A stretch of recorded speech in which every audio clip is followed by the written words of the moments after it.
playing and having fun. We're Avengers. I'm Gong Gong with my Moonjang lure, a dwarf planet candidate whose name was picked by you, named after the destructive water god in Chinese mythology, and the nine-headed serpent minister of the Chinese deity. Discovered by Megan Schwam, Mike Brown, and David Rabinowitz. On July 17, 2007, they discovered I exist. Using the Samuel Ocean Telescope to survey the sky, at the Palomar Observatory they saw me pass by. 2007 OR10 was the name they first called me, but astronomers agreed to let the public vote for one of these three. The names were Gong Gong, Hall, or Vili. The votes were counted and Gong Gong won the majority.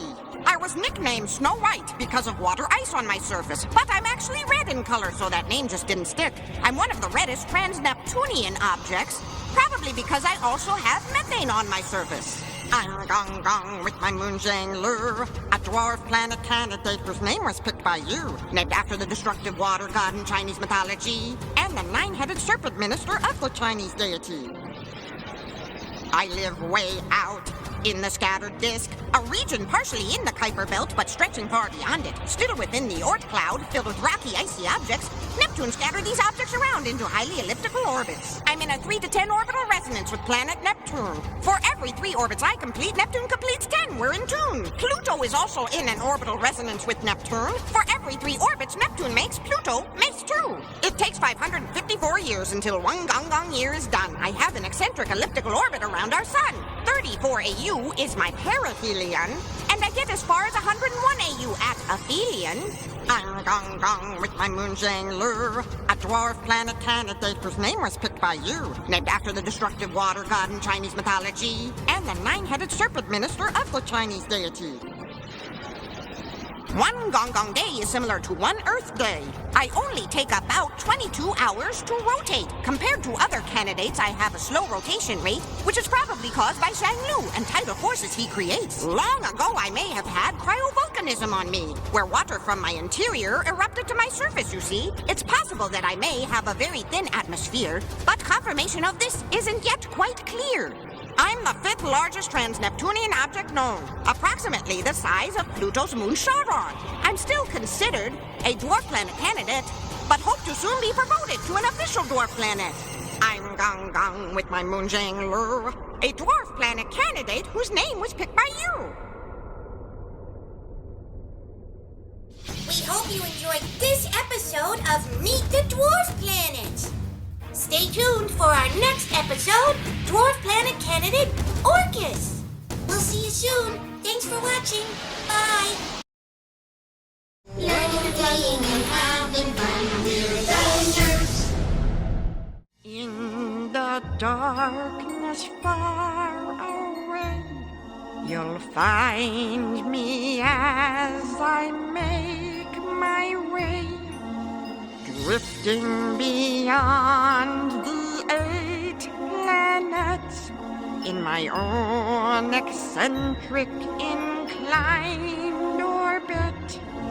The Kuiper Belt is where I dwell, a mirror of one you know very well. I'm known as the anti-Pluto, you can call me Orcus though. Pluto and I may share some characteristics, but in many ways we are opposites. Across the solar system from each other, in mirrored inclined elliptical orbits from one another, mimicking each other from opposite sides of the sun. When Pluto's at perihelion, I'm at aphelion. When Pluto is close to the sun, far away I go. But when I'm near the sun, I cross Neptune's orbit, you know. Because of our mirrored personalities, Pluto and I also have many similarities. My one moon, Vanth, is very large compared to me. Similar to Pluto and its moon Charon, you see. Vanth is probably a captured Kuiper Belt object because it is red in color and I'm not.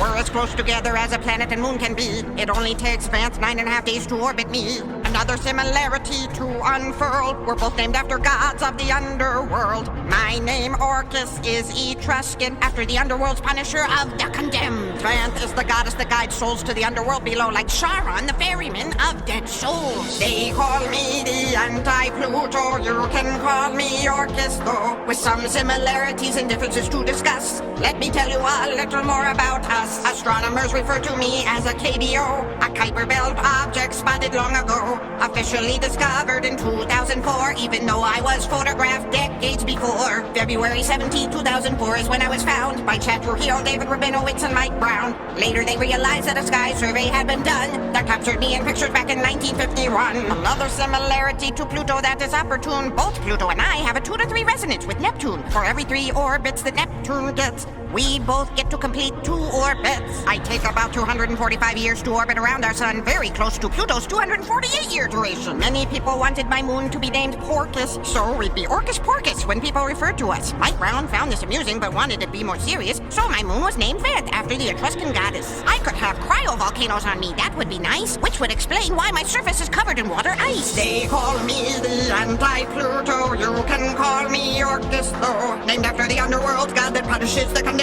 From the mythology of the Etruscans, candidate Orcus and my moon friend here, across the solar system from Pluto like a mirror. I'm called the anti-Pluto because I orbit oppositely. When Pluto's at perihelion, I'm at aphelion, you see. I'm known as the anti-Pluto, you can call me Orcus though, in a 2 to 3 resonance with Neptune. I hope to be made an official dwarf planet soon.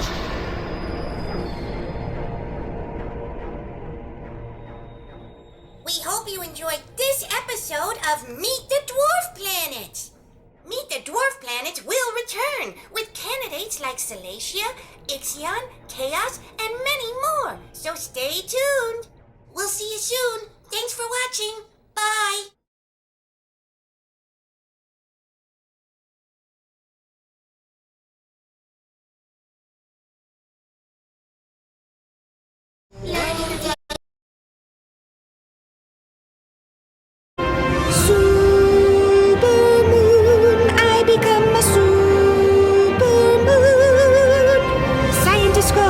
Syzygy2, which means I'm a supermoon.